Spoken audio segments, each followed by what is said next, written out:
Indonesia's president, the only Southeast Asian leader who will be at that peace summit in Sharm el-Sheikh, reflecting long-standing support for Gaza and the Palestinian cause. Indonesia, we covered, and I just want to say that...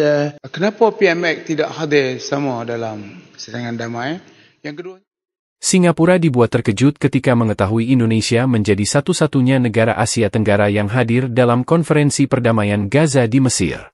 Tak genap sebulan setelah pidato Prabowo di PBB yang mengguncang dunia, kini perdamaian Palestina akhirnya tercapai. Dalam konferensi itu, pengaruh Indonesia semakin nyata, bahkan Donald Trump memuji Indonesia sebagai negara yang kuat. Presiden Prabowo dikabarkan siap mengirim pasukan ke Palestina sebagai bentuk komitmen nyata Indonesia. Sementara itu, rakyat Malaysia justru heran, mengapa negaranya tak diundang, sementara Indonesia tampil di garis depan membawa pesan damai untuk dunia. Thank you very much. Also with us is President Prabowo, a very incredible man of Indonesia. President, come on.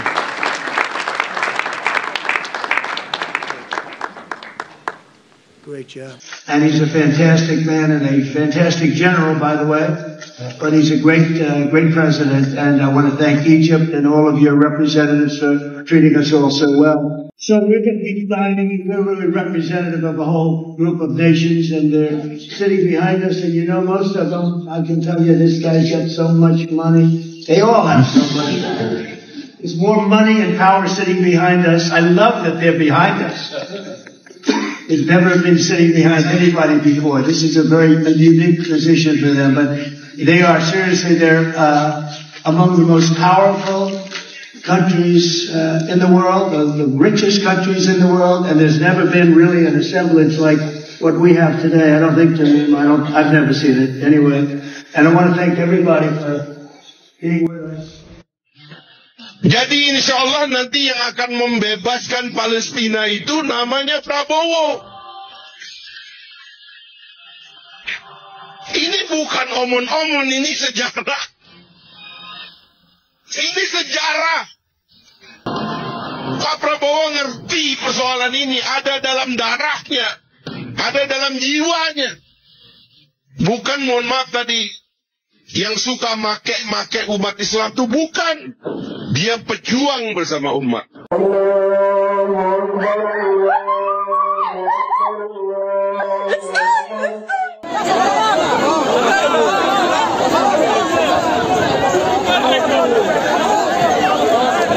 Allah, shab!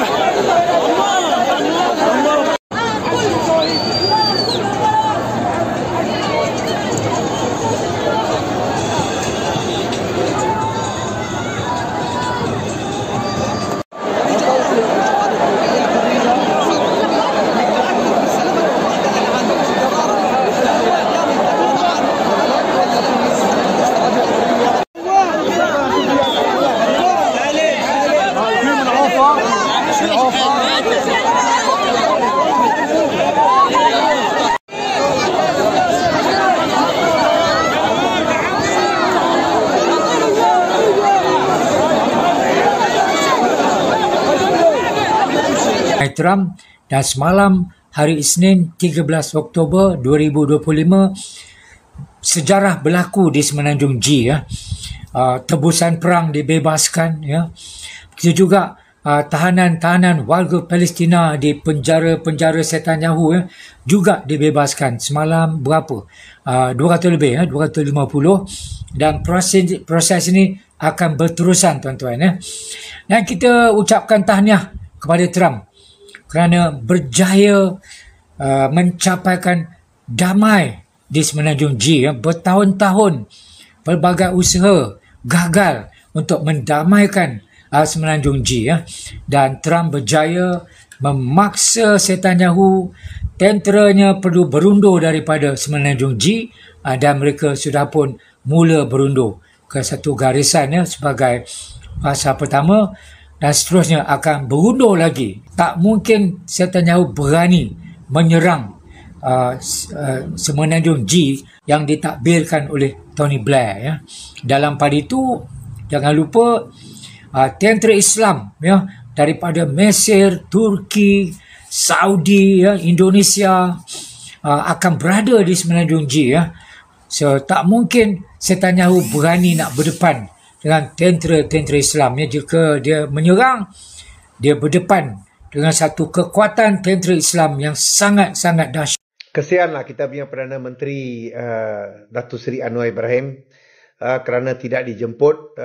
Ini sidang kemuncak di Mesir yang diorganisasi oleh Presiden Mesir untuk meraih gencatan senjata di antara Hamas dan Israel.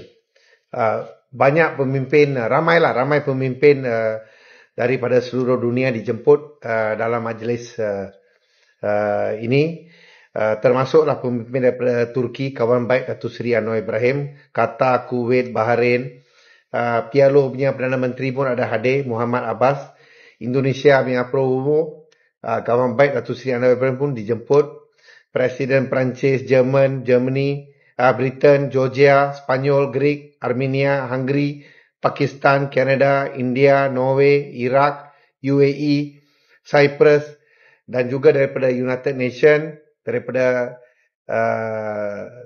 gabungan Eropah, gabungan negara-negara Arab, semua diorang pemimpin dijemput. Kecuali Datuk Seri Anwar Ibrahim. Amat menyedihkan, amat memalukan. Ini sidang kemuncak Gaza yang dilakukan di Mesir baru-baru ni kan, berkenaan dengan isu kemerdekaan Palestin. Hei, ini cantik-cantik. Mana dia PMX? PMX kan wakil Asia yang paling lantang sekali memperjuangkan isu Palestin ni. Kenapa tak dipanggil dia? Pak Prabowo ada? Semua-semua pemimpin ada. Donald Trump pun ada. Erdogan pun ada, Turki lah. Nampak tu? Donald Trump tu kan dia dah sound lah nak pergi kat Malaysia ni, nak sound pasal Palestin bila nak pergi merdeka. Takkan tak panggil PMX kami kot. Agak-agak lah PMX kami wakil Asia lah. Saya nampak orang pakai songkok seorang tu, saya terubat sikit hati. Kenapa PMX tidak hadir sama dalam serangan damai? Yang keduanya, kenapa Hamas? Persetujuan dibuat dengan Hamas. Hamas saya tak nampak gambar sebab saya tengok 2 jam semalam untuk bolehkan saya tanya soalan pada hari ini. Jadi pertama, kenapa Malaysia tidak berada bersama? Yang kedua, kenapa Hamas tak dilibatkan langsung? Negara yang diundang adalah negara yang beri sokongan penuh pelan damai 20 perkara tersebut. Malaysia tidak termasuk kerana Malaysia menyokong dengan bersyarat. Syaratnya ialah comprehensive solution, membawa balik rakyat Palestin yang terusir keluar dan beberapa syarat-syarat yang terkait dengan hak Palestin sebagai satu negara yang tak termasuk dalam plan. Plan tu kalau sudah baca 20 poin, tak termasuk soal hak rakyat Palestin, negara dan kedudukan penjajahan yang terus berlaku dan keganasan yang dilakukan oleh Zionis Israel di tebing barat. Jadi kenyataan saya dan kenyataan Menteri Luar sebagai reservation disebut menyokong dengan reservations. Jadi itu kita lakukan. Tetapi ada yang bertanya, kalau begitu mengapa kita sokong? Terima kasih saudara-saudara. Saya baru saja tiba dari Mesir ya, Sharm el-Sheikh. Di situ kita kumpul, saya kira banyak tokoh dari banyak negara menyaksikan tanda tangan pokok-pokok persetujuan rencana gencatan senjata, kemudian segera pasukan Israel akan ditarik. Langkah Indonesia di panggung dunia kian gemilang, dari diplomasi hingga aksi nyata, Indonesia benar-benar tampil sebagai pembawa damai sejati.